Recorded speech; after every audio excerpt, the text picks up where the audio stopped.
ആവശ്യമുള്ളതെല്ലാമായി മാറാനുള്ള പണത്തിൻ്റെ കഴിവിനൊപ്പം തന്നെ പ്രധാനപ്പെട്ടതാണ് സമ്പാദ്യം സൂക്ഷിച്ചു വെക്കുവാനും. പണമെന്ന മാധ്യമം സൗകര്യപ്രദമാണെന്നത് സമയവും സൗന്ദര്യവും വിലപ്പെട്ടതെങ്കിലും രണ്ടും സൂക്ഷിച്ചു വെക്കാനാവില്ല. പഴവർഗ്ഗങ്ങൾ പ്രിയപ്പെട്ടതാണെങ്കിലും അവയെയും ഒരു ചെറിയ കാലത്തേക്ക് മാത്രമേ സൂക്ഷിക്കാൻ കഴിയൂ.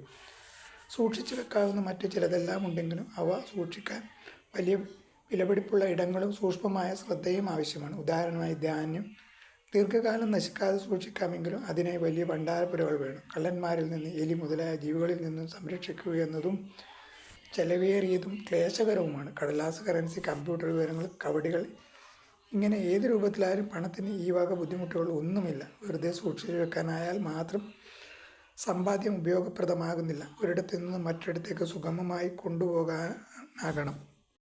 ഭൂമി പോലുള്ള സമ്പാദ്യങ്ങൾ ഒരിടത്തേക്കും ഒപ്പം കൂട്ടാനാവില്ല. അരിയും ഗോതമ്പും പോലുള്ള ഒരിടത്തു നിന്നും മറ്റൊരിടത്തേക്ക് കൊണ്ടുപോകുവാൻ ക്ലേശകരമാണ്. ഭൂമിയും വീടും മറ്റൊരിടത്തേക്ക് കൊണ്ടുപോകാനാവില്ല. ഈ പ്രശ്നങ്ങളുടെയെല്ലാം പണം പരിഹരിക്കുന്നു. ഭൂമിയും വീടും ധാന്യങ്ങളുമെല്ലാം പണമാക്കി മാറ്റിയാൽ ഇഷ്ടമുള്ള ഇടത്തേക്ക് സുഗമമായി കൊണ്ടുപോകാനാകും. വിനിമയം ചെയ്യാനും സൂക്ഷിച്ചു വെക്കാനും കൊണ്ടു നടക്കാനും പണം സൗകര്യപ്രദമാണ്, എളുപ്പമാണ്, ചെലവ് കുറഞ്ഞതുമാണ്. പണത്തിൻ്റെ വരവോടെ സങ്കീർണമായ ധനശൃംഖലകളും ചലനാത്മകമായ കമ്പോള വ്യവസ്ഥകളും സാധ്യമായി. വിനിമയ മാധ്യമമെന്ന നിലയിൽ പണം ഇല്ലാതായിരുന്നെങ്കിൽ വ്യാപാരവും വാണിജ്യവും ഇത്രയും വികസിക്കുമായിരുന്നില്ല. സങ്കീർണതയെയും ചലനാത്മകതയെയും ഉൾക്കൊള്ളാനാവാതെ സാമ്പത്തിക രംഗം മുരടിപ്പിൽ പുലരുമായിരുന്നു. കവടികൾക്കും ഡോളറിനും മൂല്യം ഉണ്ടാവുന്നത് നമ്മുടെ സ്വാഭാവിക ഭാവനയിൽ മാത്രമാണ്.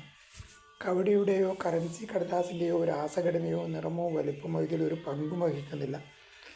മറ്റൊരു വിധത്തിൽ പറഞ്ഞാൽ പണം ഒരു ഭൗതിക യാഥാർത്ഥ്യമല്ല. വസ്തുവിനെ മനസ്സിലേക്ക് മാറ്റിക്കൊണ്ടാണ് ഈ ഭാവനാവിലാസം സംഭവിക്കുന്നത്.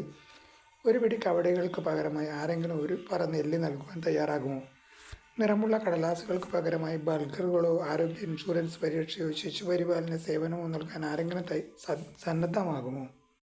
സാമൂഹിക ഭാവനയുടെ ലോകത്തിലെ യാഥാർത്ഥ്യങ്ങൾ അംഗീകരിക്കുകയാണെങ്കിൽ നമ്മൾ ഇതിനെല്ലാം തയ്യാറാകും. വിശ്വാസം എന്ന അസംസ്കൃത വസ്തു ഉപയോഗപ്പെടുത്തിയാണ് ലോകത്തിലെ എല്ലാവിധ നാണയങ്ങളും സ്വീകരിക്കപ്പെടുന്നത്. സമ്പന്നനായ ഒരു കൃഷിക്കാരൻ പരസ്പര സമ്മത പ്രകാരമുള്ള കവടിപ്പണം വിലയായി സ്വീകരിച്ചുകൊണ്ട് കൃഷിയിടവും ധാന്യശേഖരവും വിറ്റ ശേഷം ആ പണവുമായി മറ്റൊരു പ്രവിശ്യയിലേക്ക് പോകുന്നു. പുതിയ പാർപ്പിടത്തിൽ അവിടെയുള്ളവർ തനിക്ക് കൃഷിയിടവും ധാന്യങ്ങളും വീടും പരസ്പര സമ്മതപ്രകാരമുള്ള പണം വാങ്ങി നൽകാമെന്ന വിശ്വാസത്തിലാണ് കൃഷിക്കാരൻ പുതിയ പ്രവിശ്യയിലേക്ക് പാർപ്പിടം മാറുന്നത്.